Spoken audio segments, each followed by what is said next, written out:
যৌক্তিকভাবে আমাদের দাবিগুলো তুলে ধরেছি, তারা আমাদের যৌক্তিক দাবিগুলো বিবেচনা করবে। আমরা আজকে তাদের সেই আশ্বাসের প্রতিফলন দেখতে চাই, বাস্তবায়ন দেখতে চাই। সেজন্যই আমরা দ্বিতীয় দিনের মতো এখানে ছাত্র দলের পক্ষ থেকে আবারও ঘেরাও কর্মসূচি পালিত হচ্ছে। আমি ছাত্র দলের সকল পর্যায়ের নেতাকর্মীদের গতকাল সুশৃঙ্খল ভাবে আমরা এখানে তপ্ত রোদকে উপেক্ষা করে অবস্থান করব এবং আমাদের দাবি আদায় করতে যদি সারা রাত এখানে অবস্থান করতে হয়, আমরা সারা রাত ব্যাপী এখানে অবস্থান করব।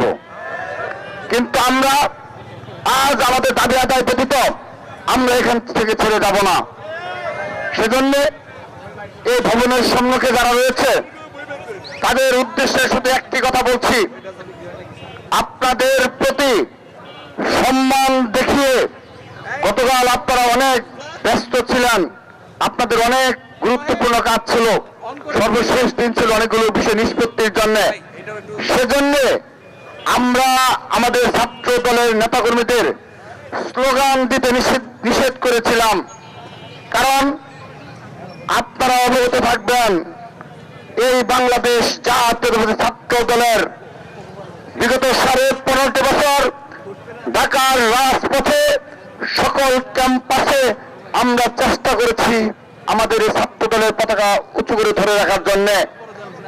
সেহেতু এই কয়েক হাজার নেতাকর্মী যদি এখানে স্লোগানে মুখরিত করে আপনাদের এই শব্দের প্রকম্পনে আপনাদের ভবন কম্পিত হবে, সেজন্য আমরা নিষেধ করেছিলাম যে আপনারা আপনাদের কাজ করুন।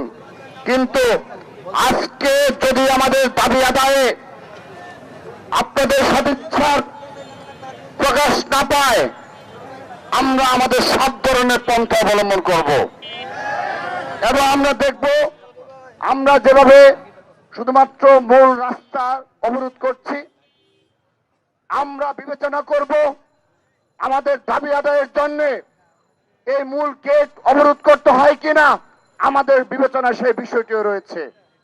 সেহেতু অনুরোধ জানাচ্ছি, আপনারা দয়া করে আপনারা যে কথা দিয়েছেন অবশ্যই আজকের দিনের মধ্যে এই বিষয়ে আমরা আমাদের ফলাফল চাই এবং আমরা সুষ্ঠুভাবে আগামী 22 জানুয়ারি থেকে আর মাত্র 3 দিন পর থেকে আগামী 22 জানুয়ারি থেকে আপনাদের নির্ধারিত সময়ে পুরো বাংলাদেশে আমরা বাংলাদেশ জাতীয় ছাত্র দল নির্বাচনী কার্যক্রমে অংশগ্রহণ করতে চাই। সেজন্য আজ আপনারা সেই সমাধান দেবেন সেই প্রত্যাশা ব্যক্ত করছি এবং সবাইকে সুশৃঙ্খলভাবে আজকের এই কর্মসূচি সফল করার অনুরোধ জানাচ্ছি। সবাইকে ধন্যবাদ।